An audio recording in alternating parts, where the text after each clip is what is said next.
నిఫాతో యువకుడి మృతి కేరళ వైద్యుల కీలక సూచనలు. ప్రకృతి అందాలకు కేర్ ఆఫ్ అయిన కేరళ నిఫా వైరస్ విజృంభిస్తోంది. నిత్యం పర్యాటకులతో కలకలలాడే కేరళను ఇప్పుడు నిఫా వైరస్ భయపెడుతోంది.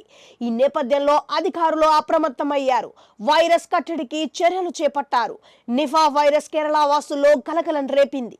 ఏకంగా వైరస్ తో ఓ యువకుడు మరణించారు.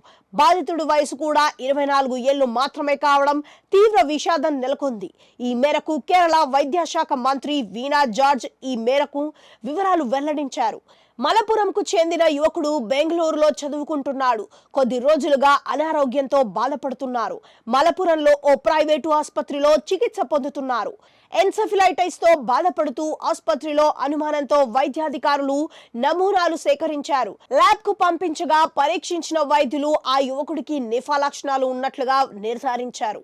పూర్తి స్థాయిలో పరీక్షల కోసం పూరే ల్యాబ్ కు శాంపిల్స్ పంపించారు. ఆ యువకుడు ఈ నెల 4న అనారోగ్యం పాలవ్వగా 5 రోజుల తర్వాత చికిత్స పొందుతూ చనిపోయినట్లుగా మలపురం టౌన్ వైద్యాధికారి రేణుక తెలిపారు. దీంతో వెంటనే కేరళ వైద్య శాఖ అప్రమత్తమై అత్యవసర భేటీ అయింది. 16 కమిటీలను ఏర్పాటు చేసి వైరస్ కట్టడికి చర్యలు చేపట్టింది. అయితే చనిపోయిన యువకుడు వ్యాధి సోకడానికి ముందు తన స్నేహితులతో కలిసి తిరిగినట్లుగా అధికారులు గుర్తించారు. 151 మందిని అతను కలిసినట్లుగా నిర్ధారించారు. అంతేకాదు వైద్యం కోసం 4 ఆసుపత్రులు కూడా తిరిగినట్లుగా గుర్తించారు.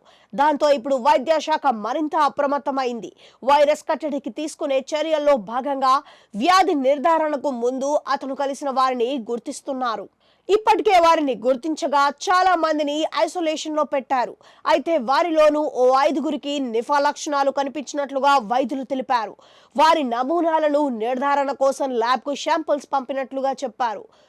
ఇప్పటికైనా పరిస్థితి అదుపులోనే ఉందని, కంగారు పడాల్సిన అవసరం లేదని మంత్రి చెప్పారు.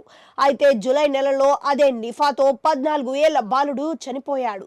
2018లో డజన్కు పైగా మంది మరణించారు.